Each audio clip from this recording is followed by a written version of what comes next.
Those statues represent the worst human vices. Why did you bring them here, Billy? Gee whiz. I thought they could help me find Mr. Mind before he could take over the world. Oh yeah, where is that little rascal anyway? Closer than you think. What up, Wormy Worm? We loves this guy. You'll change your tune once I release the 7 deadly enemies of man upon your precious city.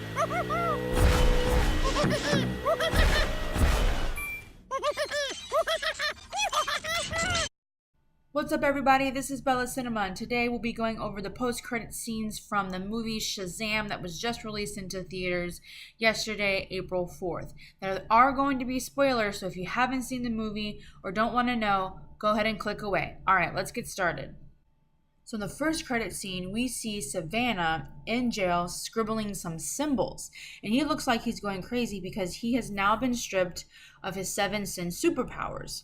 And then we hear a voice off screen offering him an ultimate power. And then we see a caterpillar with a voice box. And this is Mr. Mind. Now, Mr. Mind may not look intimidating or dangerous, but this is one of Shazam's oldest adversaries and one of Shazam's most powerful and dangerous foes. Now, Mr. Mind has tried to control or conquer the Earth using his telepathy. He has incredible telepathic and mind-controlling abilities, but each time he was stopped by his nemesis, Shazam. Now, Mr. Mind has multiple stages. In one story from an old comic, he grew into this huge, hideous hyperfly capable of devouring time and reality, and he nearly destroyed the entire multiverse before he returned back to his little caterpillar form. And Mr. Mind goes way back to 1943 to the Captain Marvel Adventures. And we know Shazam's original name was Captain Marvel.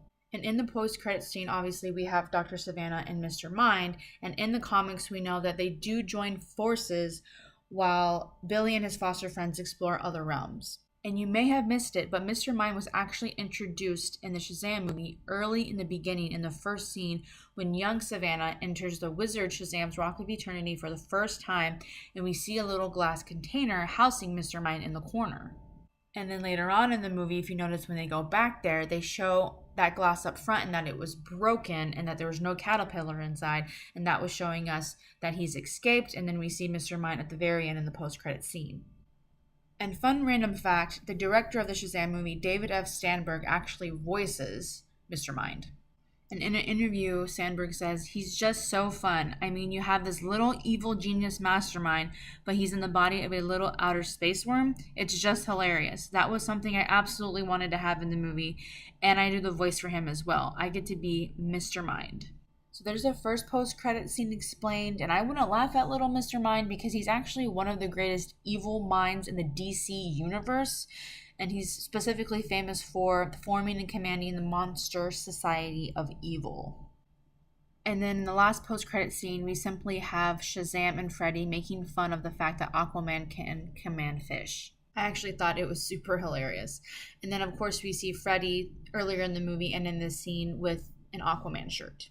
And there you go, the 2 post-credit scenes explained from Shazam the movie. I loved the movie personally. I thought DC did a really, really great job. I encourage you all to go see it. If you haven't already, be sure to subscribe to my channel, Bella Cinema. Give me a thumbs up if you liked the video, comment below on your thoughts, and thanks for watching.